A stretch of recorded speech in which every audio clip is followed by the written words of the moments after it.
This original WSRE presentation is made possible by viewers like you. Thank you. The lady behind some of Nashville's biggest hits, songwriter Karen Staley, on this edition of Conversations.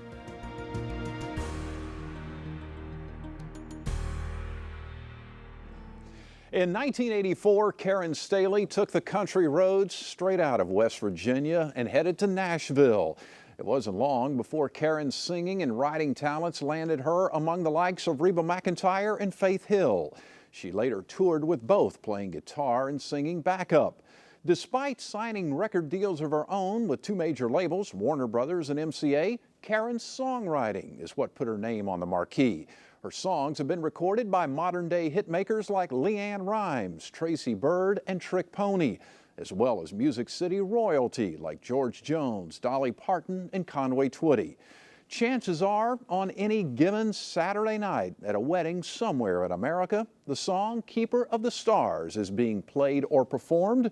That Academy of Country Music Song of the Year was co-written by Karen Staley, and we are pleased to have her on this edition of Conversations. Thanks for joining us. Great to be here. It is a pleasure to have you. You left West Virginia, went to Nashville, and found success pretty quick-like. Now, a lot of people go to Nashville, but they don't usually find success that quickly. What was your secret? I think it was the combination of ignorance is bliss and just being very blessed to find the right people at the right time. What happened when you got there? I got there and literally I didn't know a soul. And so actually a friend of mine in West Virginia said, you should call Kathy Mattea. She was just starting out at that point, and I called her and she hooked me up and sent me to a guy named Bob Doyle that worked at ASCAP. Well, Bob Doyle went on to manage a little guy named Garth Brooks. Yeah. So that was the first guy I got to meet in the whole thing, and then he just set me up with a lot of people, and which is very, very fortunate to have things happen so quick. What was your first job there? Was it writing songs or playing? That's my claim to fame. I've never had a job besides being a songwriter. Or singer. I'll probably end up being a greeter at Walmart, but yeah, I've been very, very fortunate. So yeah, right out of college. Right out of college. Did you start off with a writing deal or singing? I started out just kind of, I fell into the writing. I mean, I wrote just sort of for fun and everything like that, but another mentor of mine, Karen Conrad, was starting a new publishing company, and she just saw something in me, and it was me, her, and another hit writer, Bob Regan, and I'm just thankful she did, and then she gave me a pretty good salary for me. I mean, I used to joke, I said, my first check, I didn't realize you could go to nice places. Or nicer places. I just got this money. I thought, oh, I can get a bunch of stuff at Kmart now. So excited, you know. What was your first song? The first song I ever wrote? That you wrote? It was actually a song called Heaven. I started out doing like contemporary Christian music. Okay. And then kind of morphed into the country thing. I'd won this songwriter contest in Wheeling, West Virginia, which is the Capitol Music Hall, which is only a few years younger than the Opry, actually. Okay. And so I accidentally won the show, and you got to open for people at the Capitol Music Hall. So I got to open for Reba and the Judds, and then Roy Clark. And literally, this is how much thought I put into coming to Nashville. One of the guys in the band says, hey, you're pretty good. You ought to move to Nashville. And I went, okay. That was it. You had a song that was a hit pretty early on with Michael Martin Murphy and Holly Yes. Dunn. What was that? It was called Face in the Crowd, and I wrote it with a guy named Gary Harrison, who wrote, what's the strawberry song? Sorry. Strawberry Wine? Edit. Yeah. Yeah. Dina Carter? Yeah, wrote it with a guy named Gary Harrison, who wrote Strawberry Wine. Mm-hmm. And it was very unusual because we wrote the song, and a week later we pitched it. They recorded it the next week, and it was like the first single. So within like 2 months, the whole thing happened, which is normally it's 2 years to do that. So I was like, hey, this is easy. Everybody should do it. Everybody should do this. Yeah. And then, you know, it's a little bit more than that most of the time. What was it like the first time you heard the song on the radio? It was very cool. It's sort of like one of those, you know, cliche moments. I heard it in the car and just pulled alongside the road and just couldn't believe it. It was awesome. What gave you the idea for it? That's an interesting, I was actually, I was single at the time, and I was at that time, Hickory Hollow Mall in Nashville was the only mall they had. Yeah. And so it was like 2 days before Christmas, and it was like insanely packed. The traffic was awful. And I'm sitting there in the car seeing these throngs of people and cars, and I'm like, man, with all these people, you think I could find someone to take, I'm just a face in the crowd. And from there it took off. Yeah. Now, you also went on tour with Reba, and how did that come about? It was organic yet again. It was so, back then, you could actually go in and, like, if you had a song that you hadn't demoed yet, you could just go in and play guitar. Right. And I was super green, and I had some things with Patty Loveless, so Reba was on Patty Loveless's label, MCA. So I went in there and played some stuff, and she didn't end up taking any of those songs, but I got a phone call in my apartment from Reba, and I'm like, get out of here. I thought it was like a friend of mine, messing with me. I actually hung up on her. And then she called back and said, no, it's really Reba. I'm like, get out. And she goes, what are you doing? And I said, eking out an existence. And she goes, you want to go on the road with me? And again, I'm like, okay. I've never done anything like that in my life. And I had to go out and learn the stuff like in about a week. Flew to Pittsburgh, which is not far from where I lived in West Virginia and Pennsylvania. And my first time on stage was in the Civic Arena opening for Alabama with Reba. So I was like, unbelievably green. But she was so kind to me. Was she? And you were just on a rocket ship ride. It was. Yeah. I was sort of the golden child at the time. So, Did you had a couple of record deals yourself. What happened there? You could find those at greater yard sales across America, mostly, The albums, you mean? Yes, okay. A lot of people use them for coasters under here. If your table's wobbly, just kind of wedge it in there. But yeah, well, I got off the road with Reba. I spent a year on the road with her, and then they gave me a deal on MCA. So I recorded that, and the norm is that, politics get in the way and stuff like that. It's very unusual when someone makes it, so that was okay. And then later on in my career, after I'd had some hits and stuff like that, I went out on the road with Faith, and she was so generous. I had Keeper the Stars out at the time, so she did a costume change during the show, and she would let me go out and do Keeper the Stars, and it was, just so nice, and got a lot of applause and stuff. And then we did a show for the label at the Opry, and they saw the response I got, and so they signed me to another deal. Keeper of the Stars, where did the idea come from? Actually, I wish I could take credit for it, but it was Dickie Lee and Danny Mayo, my two co-writers. And Dickie Lee is a classic songwriter. He wrote She Thinks I Still Care for George Jones, and he had his own big career in the 60s and stuff. Right. And then Danny Mayo wrote Feed Jake and a bunch of other hit songs, and he's since passed away. But he was sort of my little angel. He called me and he says, we have this idea, and I think they had like the first line, and then we wrote it in maybe an hour or something like that. Kidding. So yeah, we kind of knew it was special.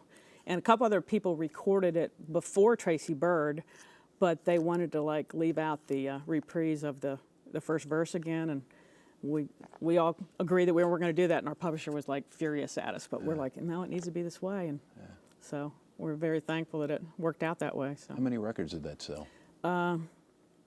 It's been, oddly enough, I was a three-way writer on that. I was a two-way writer on Take Me As I Am for Faith Hill, and I was a sole writer on Let's Go to Vegas for Faith Hill. All went to the same place, and to this day I've made more on Keeper the Stars. It's just that little song that people use for weddings and for dedications, and just a little song that keeps on giving. So you want to do a little for us? Sure.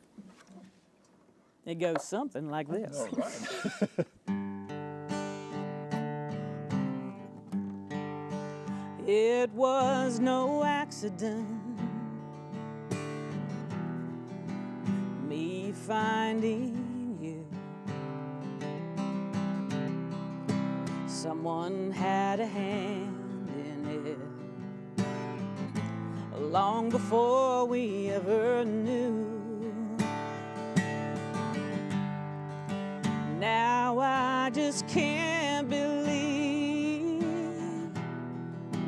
you're in my life. Heaven smiling down on me, and as I look at you tonight, I tip my head to the keeper of the stars. He sure knew what he was doing when he joined these two hearts.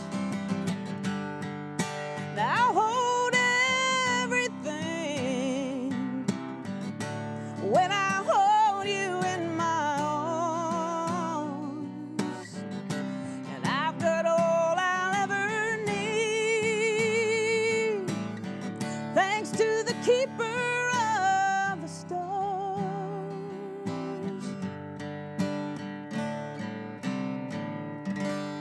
Great song. Thank you. Great song. It's been a blessing. With kind of a cool story about that is the year that was a hit, my brother was getting married, but he lived in California at the time, and I hadn't met his fiance yet. So she came home one day, just in tears. She said, "I have found the perfect song for our wedding." And she starts singing it. He goes, "My sister wrote that." So I thought that was really cool, independent of knowing me, that song touched her. That was like really special to me. When you write a song like that, do you have somebody in mind? Are you communicating to somebody? Is that a message you want to send somebody? Are you thinking about that, or is it more just... Sometimes it is. I mean, we try to keep things fairly generalized so everybody can put themselves into the song, you know, their situation. But sometimes you focus it a little bit more. But that one was just a genuine song about just being thankful for being blessed with, you know, the right person, you know. Yeah. I've noticed on your website and some of the things I've read about you, you seem to be a very grateful person. Oh. And I know you've expressed you have a strong The only faith. microphone I should be having is, would you like the fries with that, you know? I mean, I would be like, you know, carrying a shopping cart around homeless otherwise if I didn't have this gift that God gave me, you know. Just, it's really, you can't complain. Yeah. And you're pretty open, that you have a strong faith. And, Oh, yes.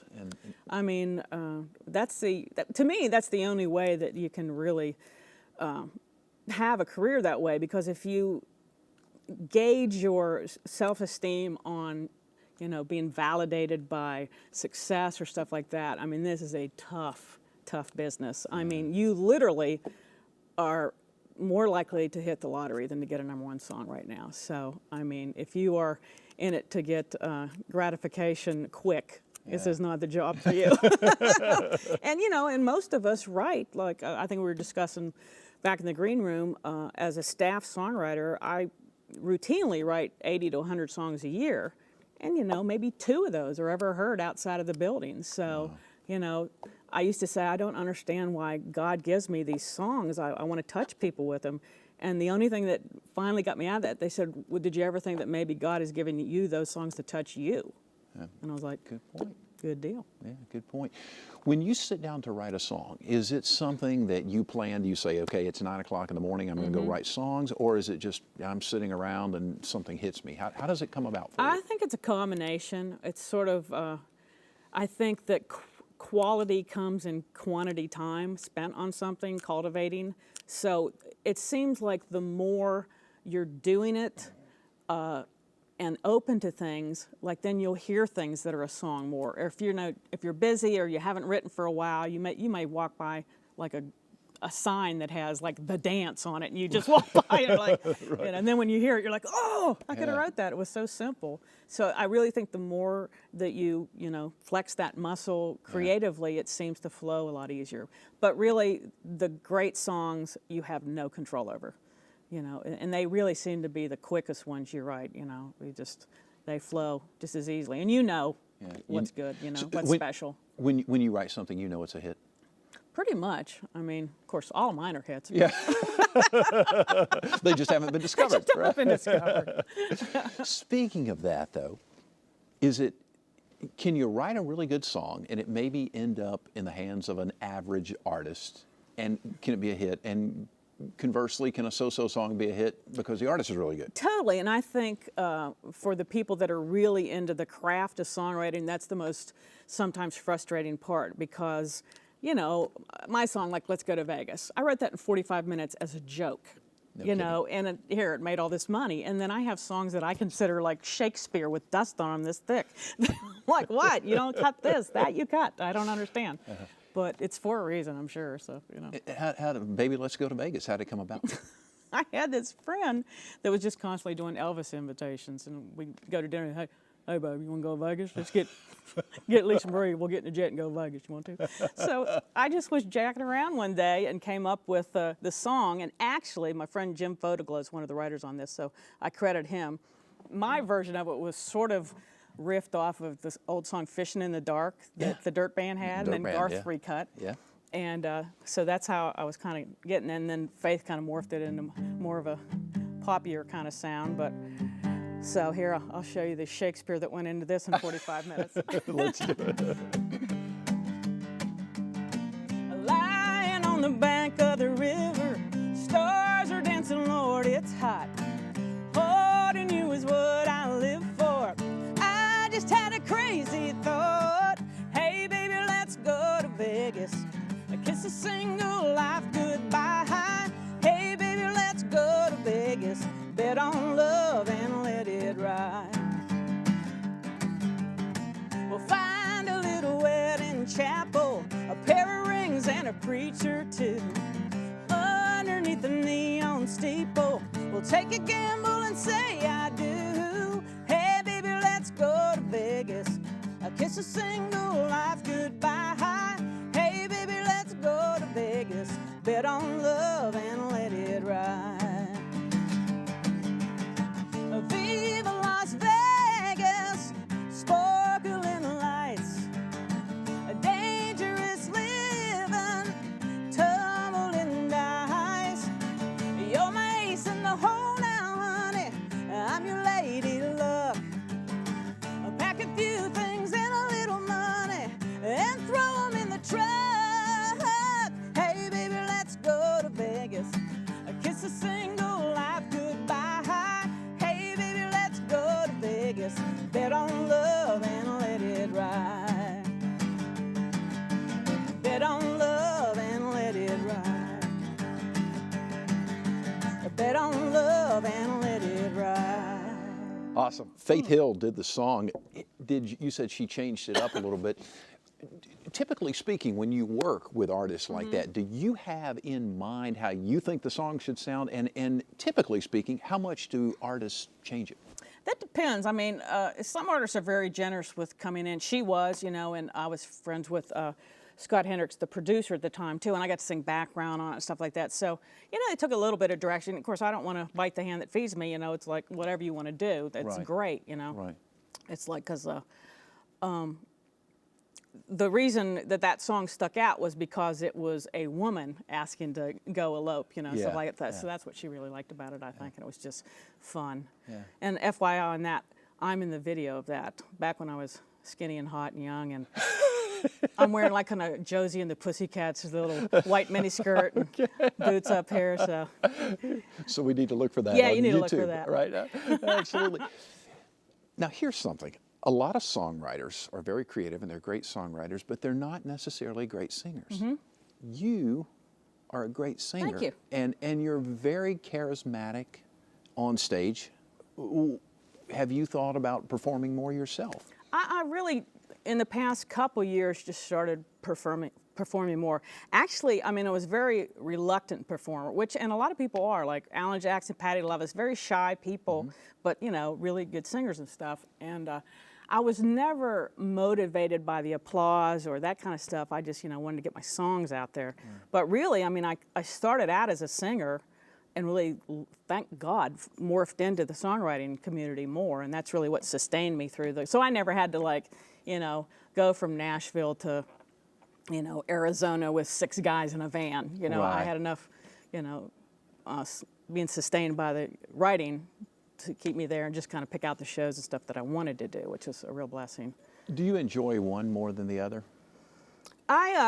I like performing, but my favorite thing is definitely the creation part of it, because it's almost like having a baby. It's like you come up with it, and then I love that I've got it in my head how it's going to sound finished, and then you go in and do a demo of it, and then you give it to the artist, and then they do their little touch on it, and you see this baby come out that it was just a embryo in your mind, so that I really like that process. And then the performing's fine too, but the best part about being a songwriter is you can go to the mall in your underwear or whatever, and nobody knows you. You don't have to, you don't have to be putting on the airs all the time. And if you write the good songs, you just go to the mailbox. That's right, mailbox money. Do the mailbox dance. That's what we call it. That's right.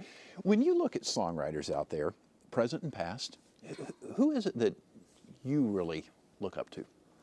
Wow, there are so many, and that the time of in history that I came into the music business, so many of us were so into the apprenticeship and, you know, the respect of the older songwriters and stuff like that. So, you know, I sat at the feet of quite a few masters, you know, and I was very lucky. I got to even people like Tammy Wynette that I never even thought I'd get to meet. She was actually a very good songwriter, and Loretta Lynn and all these people that opened the door for me. And then, of course, I grew up, you know, more the in the 70s, so, you know, James Taylor and Linda Ronstadt and Polka and those guys, but they did a lot of country tinge kind of stuff, and that really kind of, you know, made me pay attention more to country music. Because I remember I did a version of Crazy when I was younger, and I got it from the Linda Ronstadt album. And this older gentleman that played piano for me, he goes, "You need to hear the Patsy Cline version." I'm like, "Yeah, like that's going to be any better." And so I didn't know about Patsy Cline. So then when I listened to that, I was like, "Wow," you know. So, and there's so, I mean, you know, the cool thing about the Nashville songwriting community, too, is it's almost like a college campus. I mean, we're so into the craft and the love of songwriting that even if you're not having a hit right now, but you are, I'm really psyched because it's like we're all in this together. It's sort of like I'm having success, too, because you care about you. And so there's a lot more camaraderie and, you know, and willingness to mentor and help other people than I think a lot of other facets. I mean, it's competitive, but in a good way. It's, you know, it's a blood sport, and it's the, you know, the Pro Bowl. Right. But after the game, you all just go have pizza or a beer or something like that, and you're friends, you know. I think about the song that was written that Lacey J. Dalton performed called 16th Avenue. Tom Schuyler. This is a really funny story. This just happened 2 days ago. He wrote a song called 16th Avenue, and then he made a parody song called It's Not Right to Make a Left on 16th Avenue, because people were constantly going down the wrong way. So I'm coming back from a gig 2 days ago, and someone pulls right in, almost hits me coming down the wrong way on 16th Avenue. I called up to him, "Dude, it happened again." And he's brilliant. Oh my goodness. We were actually on the drive down here. He has an album called Prayers of a Desperate Man that we listen to all the way through, and he's just hilarious and poignant and brilliant, and definitely one of my mentors too. How real is the story behind that song, 16th Avenue? It's, you know, I guess the modern version of that song now would be Crazy Town, the Jason Aldean song, but I can't remember who the writers are. I'm sorry. Because it is, I mean, it's just bizarre. I mean, you have to just hang in there, you know, to do it. And it's true. I mean, 1 minute they're just turning you down, and 6 months later, you know, you're buying a Lamborghini. It's just bizarre. You know, I've never bought a Lamborghini. But we joke, too, that you just have to stay in it, because the minute you go and jump off the bridge, 10 minutes before you hit the water, you're careening down, your phone rings, you go, "Hey, you got 2 timber rock cuts." You're like, "No!" Splat. You know, if you would have waited one more day. So, and it's sort of like gambling. You know, you get down to your last chips, and you're like, "Should I walk away?" No, set them up one more time. And then, you know, it hits, it's worth it. It's big, you know. So it's a beautiful, that's what keeps you in it, you know. If you love it, you have to follow your passion. Yeah, and I do a lot of seminars and stuff with younger people, and they'll say, "Well, you know, I like music. I'd like to move to Nashville." And I'll say, "Is there anything else you like to do?" "Well, yeah, I'm good at computers." I said, "Then you need to do that." I said, "Because unless you eat, sleep, breathe it, passionate about it, is the only way to get it done." You know? How do you deal with the rejection, Karen? No. Therapy. No. To me, that is the #1 difference between the successful people and the people that are crazily talented but can't take that. We have a motto. It says you have to have the heart of a poet and the skin of a rhino, because even people that are really successful, still 90% of their stuff never heard by another human being. You know, it's very weird.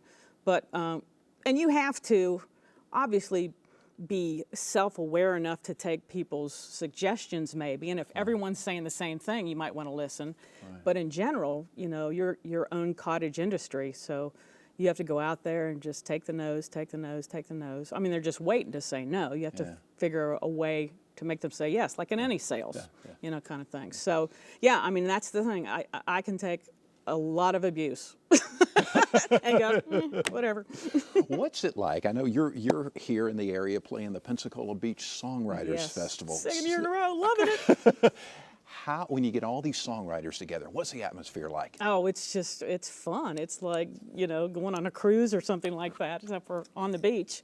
And, you know, just a lot of old home week. I mean, a lot of times I hang with people here that I live, you know, 2 miles from in Nashville, but I never hang with. And so we get to hang down here and have fun. And it's just a love fest. Again, it's like we're all so happy for each other. And I think a lot of songwriting happens down here. And, you know. I bet. What are you doing these days besides writing songs?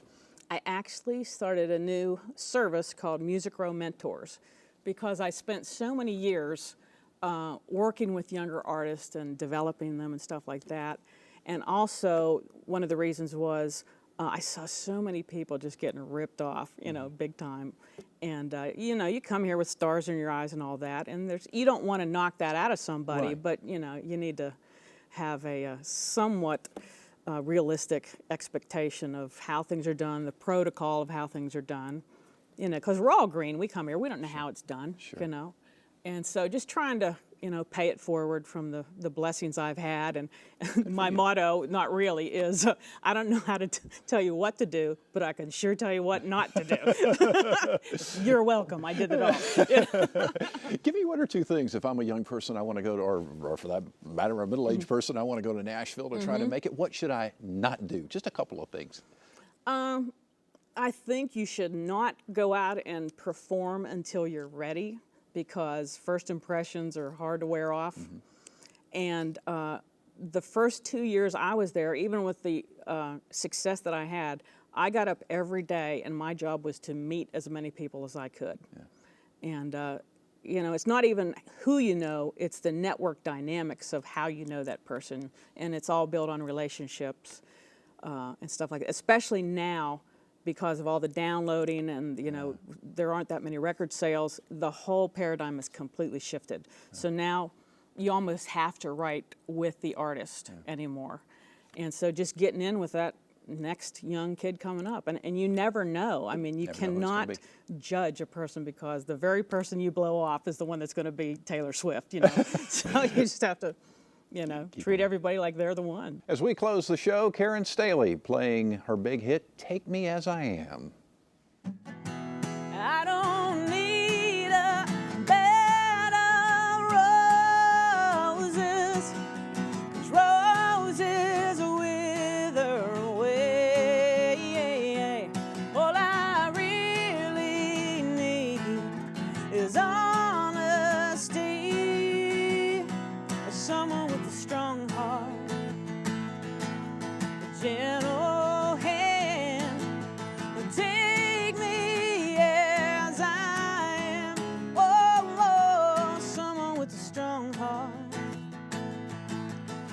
Karen Staley, you can find out more about her online at karenstaley.com. You can find us on Facebook and watch some of our previous shows at wsre.org/conversations. I'm Jeff Weeks. I hope you enjoyed the broadcast. Thank you so very much for watching. We'll see you soon. Support for this program is provided in part by these corporate sponsors.